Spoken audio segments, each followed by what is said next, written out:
Right now, we'll have to give you and take you live to Railway Board's chairperson's live presser. R.K. Mittal, he is addressing a presser there. A.K. Mittal. जिन्होंने पूरी budget speech इतने ध्यान से शायद अभी तक नहीं सुनी। उसके बाद आपके सभी सवालों का स्वागत है। मैं और मेरे साथी बोर्ड मेंबर्स आपके सभी सवालों का जवाब देंगे।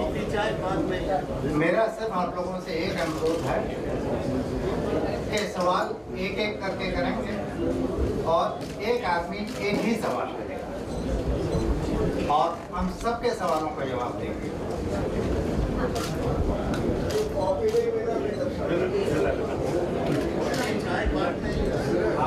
आपको कॉपी मिल जाएगा। कॉपी हमारे वीआईपी जिनको कॉपी नहीं मिला है और चाहिए उनको दिलवा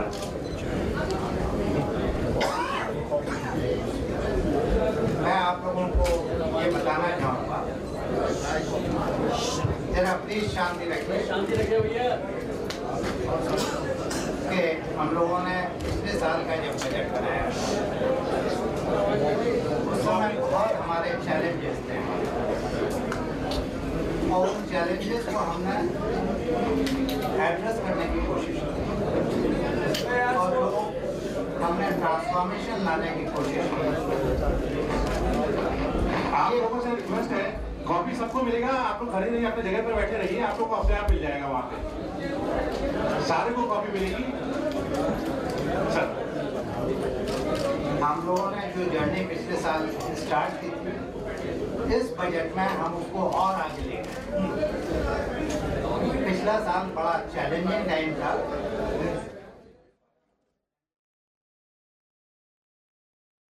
इकोनॉमी के उन्होंने उतना अच्छा परफॉर्म नहीं किया क्योंकि इकोनॉमी ग्लोबल इकोनॉमी से रिलेटेड है। ग्लोबल स्लो डाउन की वजह से ये हमारे बस की बात नहीं, बट उसको भी देखते हुए हम लोगों की जो फाइनेंशियल परफॉर्मेंस इस साल की प्रोजेक्टेड है वो काफ़ी रीजनेबली अच्छी है। हम लोग परफॉर्मेंस का हमारा पैरामीटर एक ऑपरेटिंग रेशियो होता है जो बेसिकली एक्सपेंडिचर और अर्निंग का एक रेशियो होता है, तो वो उसे हम ऑपरेटिंग रेशियो बोलते हैं। वो एक एफिशिएंसी पैरामीटर माना जाता है फाइनेंशियल परफॉर्मेंस। और इतनी स्लो ग्रोथ के बावजूद हम लोगों की फ्रेट लोडिंग कम होने के बावजूद हम 90% का ऑपरेटिंग रेशियो अचीव कर पाएंगे। आई थिंक ये एक बहुत रीजनेबली अच्छी परफॉर्मेंस कही जाए। इस बजट में हमने कई बेसिक मुद्दों को एड्रेस करने की कोशिश की। सबसे बड़ा फोकस ये रहा है कि हम पैसेंजर्स को सुविधाएं कैसे दे सकते हैं और अधिक से अधिक कैसे दे सकते हैं। पैसेंजर्स में भी कॉमन मैन हमारा फोकस एरिया रहा है।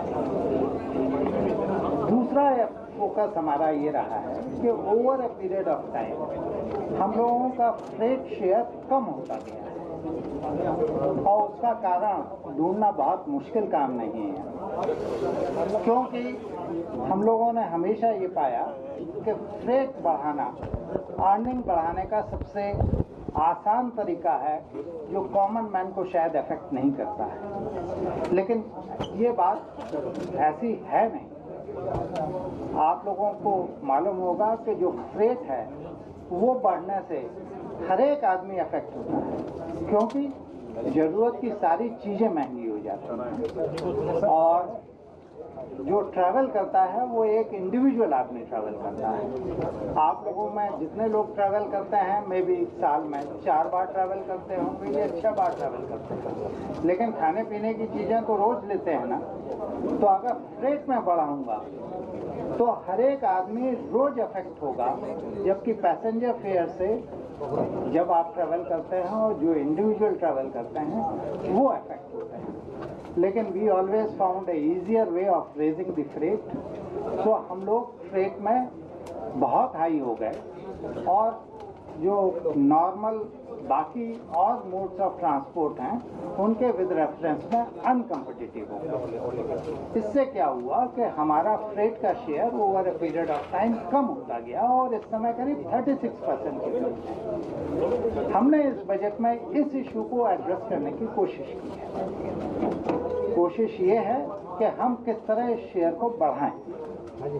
उस शेयर को बढ़ाने के लिए हमने कई मेजर्स लिए हैं। मैं उन सारे मेजर्स को ब्रीफली आप लोगों को बताऊंगा कि हम अपना मॉडल फ्रेट शेयर कैसे बढ़ाएं।